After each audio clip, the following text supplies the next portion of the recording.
O judiciário brasileiro é uma das coisas mais bizarras produzidas. Sem dúvida, é uma das maiores distorções e descolamento do judiciário do resto da população. O que esses caras fazem, por exemplo, eles não só fazem, eles falam. Essa defesa dessa mulher, não sei se é uma juíza, sobre esse caso dos seus salários, dá pra entender que essa mulher vive na margem da pobreza. Cara, enquanto a gente trabalha 7 meses do ano só pra sustentar esse estado bizarro, o judiciário age como se fosse um monstro inchado, intocável, que vive numa bolha de privilégio, enquanto o resto da população trabalha nem para viver, para sobreviver. Impostos absurdos, a inflação que é corrosiva e um estado que a gente tem visto que suga tudo que pode. Aí os intocáveis, eles não só fazem merda, eles falam abertamente como se fossem vítimas de pobreza. Essa juíza ou desembargadora, que é o mesmo discurso da totalidade, nesse vídeo ela defende os salários da classe como se fossem paupérrimos, como se estivessem na margem da linha da pobreza. Juiz de primeiro grau não tem carro,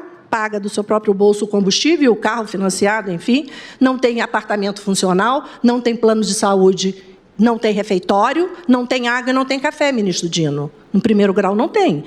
Nós pagamos, eu pelo menos quando estava na ativa pagava o meu junto com a minha equipe. O subsídio que é 46, que cai para uns 24 líquido, esse valor nominal é completamente diferente para um ministro ou para um desembargador. O desembargador também não tem quase nada a não ser um carro. Não tem mais nada também. Mal tem um lanche, pelo menos no Rio de Janeiro, eu não estou sabendo mais dos lanches. Os juízes não têm segurança jurídica. Muitos deles que violam um teto constitucional que já é altíssimo, de R$46 mil. A gente tem visto contra-cheques líquidos que passam da casa de 100 a R$200 mil, graças aos penduricários que representam até 43,7% da remuneração total. No Brasil tem um dado que diz que a média líquida dos juízes, eles recebem mais de R$65 mil.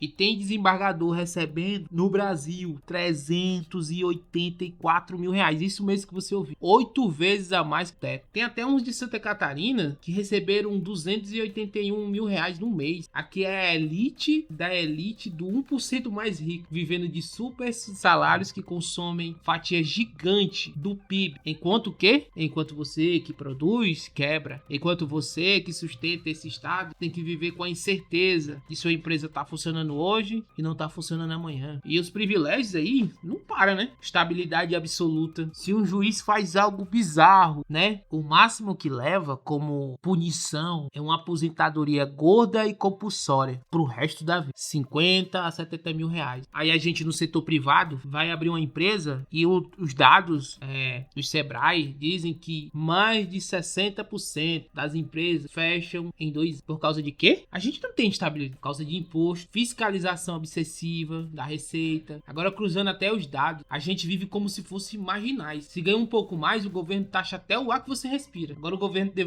decidiu taxar mais de mil itens de importação, aumentando o quê? A alíquota para as empresas. Enquanto isso, o judiciário consome uma fatia obscena do orçamento para sustentar essa casta aí. Eles aí mesmo, esses seres iluminados. O pior de tudo é que essa classe aí trabalha contra o Brasil. Se eles recebessem muito para trabalhar em prol do Brasil, a gente até ficaria feliz. Mas a gente tem visto, né, o quanto essa classe aí tem trabalhado contra o Brasil nas suas penas e nesse cenário precarizado que eles vivem. É claro que eu tô sendo irônico e sarcástico. A gente viu recentemente a decisão abjeta onde desembargadores, né? Eles aí, esses homens que absolveram um homem de 35 anos, né? Que a plataforma não me permite falar a palavra. Tentaram contra uma vida de uma criança de 12 anos, inclusive com consentimento da mãe, e alegou um vínculo afetivo consensual com a anuência dos pais. O que eu fico assim chocado é que na cadeia as punições têm sido maiores para algumas coisas que os desembargadores. Parece que o senso de justiça dos desembargadores é abaixo do senso de justiça dos próprios criminosos, como se uma criança tivesse capacidade de consentir com alguma coisa, inclusive contrariando até o Código Penal. E é claro que a revolta chegou a ser nacional, né? Porque o que a gente viu, uma legislação de um crime, e só depois, pela pressão popular esses homens precarizados com salários baixíssimos reviram a sua decisão, mas o estrago foi feito porque abriu um precedente perigoso, né? Porque normalizou um crime que nem na cadeia aceita, cara. Eu fico pensando nisso aí. E aí não para, né? A gente já viu o judiciário soltar traficante em massa. Só em 2024 o STJ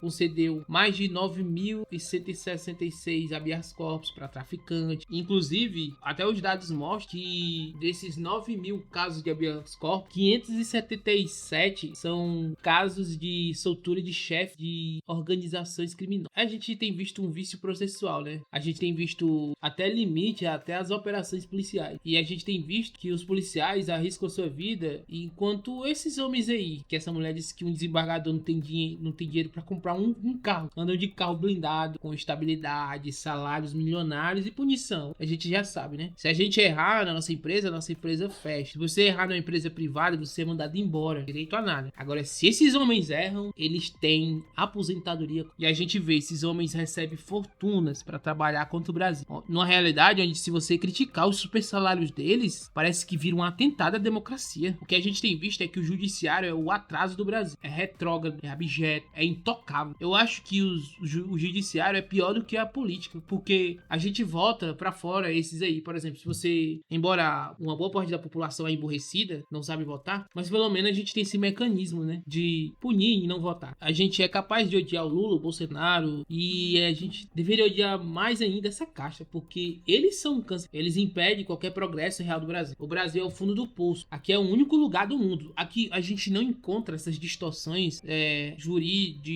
jurídica ou de homens recebendo esses super salários que consomem uma quantia grande, uma fatia grande do salário, do PIB, daquilo que a gente produz para eles, porque eles são improdutivos. A gente vê quanto a justiça é lenta. E eles vivem como rei enquanto o povo é esmagado. E existe uma ditadura do judiciário. E aí isso me faz embrulhar o estômago. O que essa mulher falou nesse vídeo aí, cara, eu não sei. Tipo assim, comenta aqui embaixo o que você achou desse aí. Agora, se você gostou do vídeo, curta, comenta, ativa o sininho aí, que esse vídeo precisa chegar a mais gente. Muita gente curte, assiste, mas se inscreve. Comenta aqui o que você achou dessa palhaçada. Meu muito obrigado e até o próximo vídeo.